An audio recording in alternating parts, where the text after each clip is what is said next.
It's not even like this is the first time that a Jenner or a Kardashian has gotten rich building a physical product.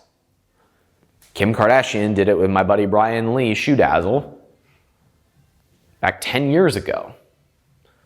And her audience was a lot smaller back then. And so the reason why we go through all that hard work of identifying who is this ideal core person is because if you go out and get the person or build the people that have that in one place, then this process just, it goes.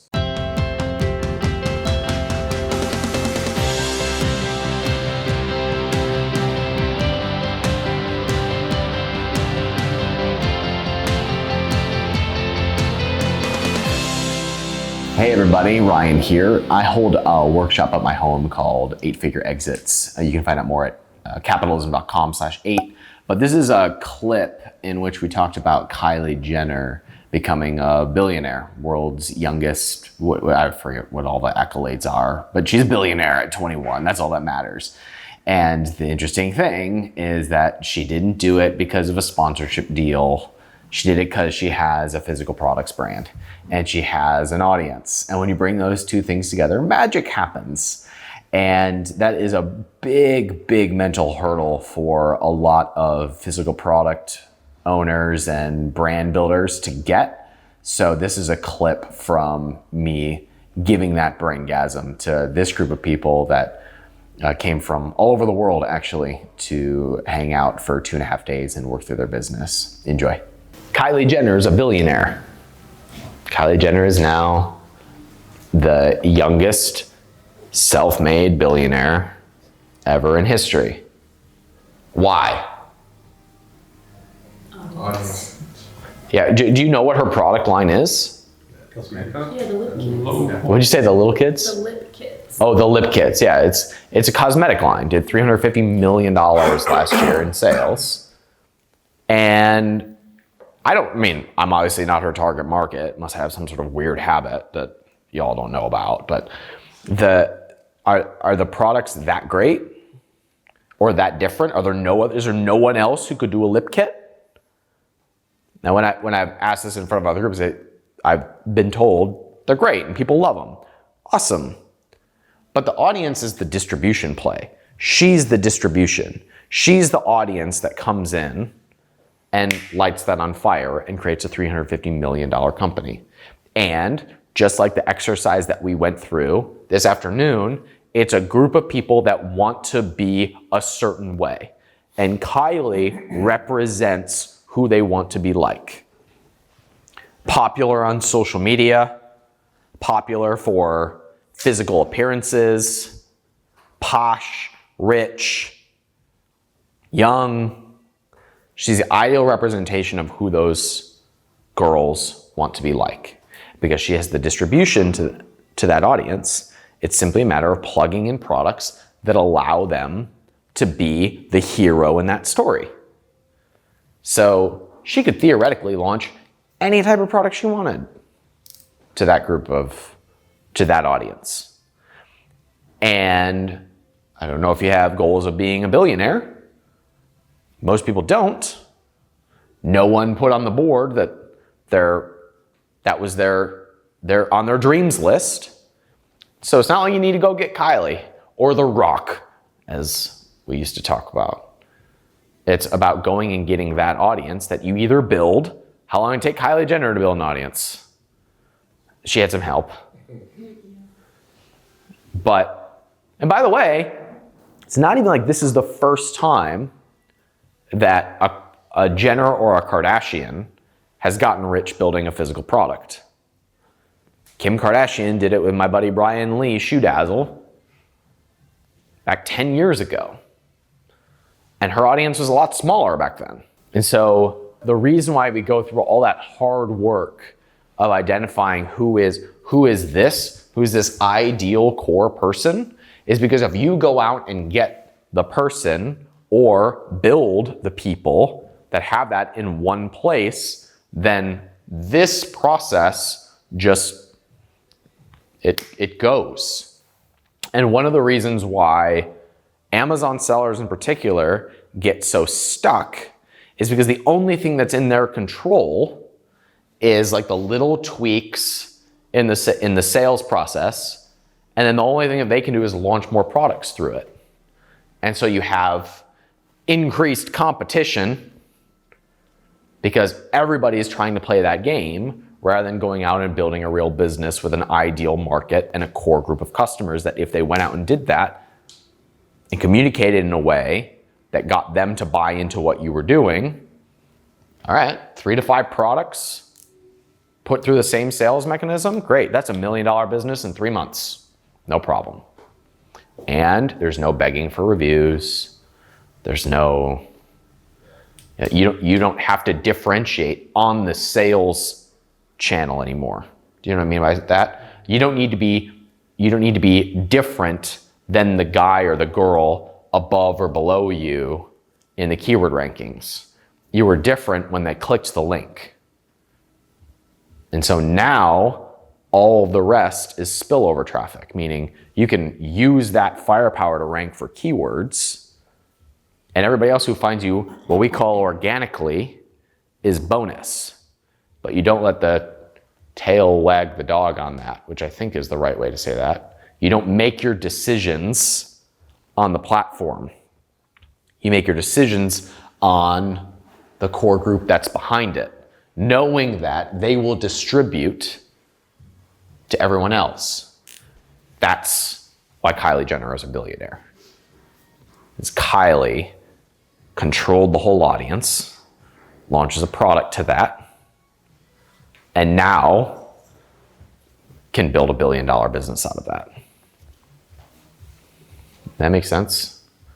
It's the missing piece that no one in this world focuses nearly enough attention on. And you can either build it, which is what most people do, and if you decide to do that, then you go super, super micro. Because the idea of now becoming an Instagram page when your core competency is developing products doesn't make any sense. So you can either hire it or go super micro, and that's like your insider 100 to 300 core raving people. And that's a grind, just like everything else. Like you're calling them, you're recruiting them, you're putting them on social media, you're ordering pizza and telling the guy to get in your VIP. I mean, it's a grind to go that micro, or you skip it and you pay for it. And by pay for it, meaning you go to the people who already control that audience and you build relationships with them, and you bring your system into their system, and money shows up. Make sense? So that's how you all get, that's like, if you are not at or near $1 million, that's how you get there really, really fast. Dialing in those 3 pieces. And from there, it becomes about scale and optimizing the things then you optimize for the things that you do really, really well. And then you have a company that has a moat around it. Because when you can optimize for these 3 pieces, this 300 or 500 person audience now becomes a 3,000 to 5,000 person audience. Now you're starting to scale. Your product line of 3 to 5 products becomes 5 to 10 products. You're scaling. You're optimizing this, then you add in 1 more sales channel. Then you build the funnel for that. What questions do you have? How do you approach those influencers? What's that? How do you approach those influencers? How do you approach them? Yeah. You go for the smallest yes possible. I mean, first of all, how do you talk to a girl in a bar? What's that? It depends. Yeah, exactly. It depends. How do you approach an influencer? So last week I was, after the backroom meeting, there's a company that I'm really interested in. I told them my whole end game with the back room is to create partnerships where I can help the company grow and I have a vested stake in the business. So there's one company that I've told them I'd be interested in joining what it is that you're doing. And I happen to know an influencer in town that is a perfect fit for that business. So I set up a lunch date between myself, the owner, and the influencer. And it's interesting because they both want something that the other person has. And that person with audience knows that they're good at this thing, but it's worth a lot less if it's not partnered with these other pieces. And the product people and salespeople are like, influencers.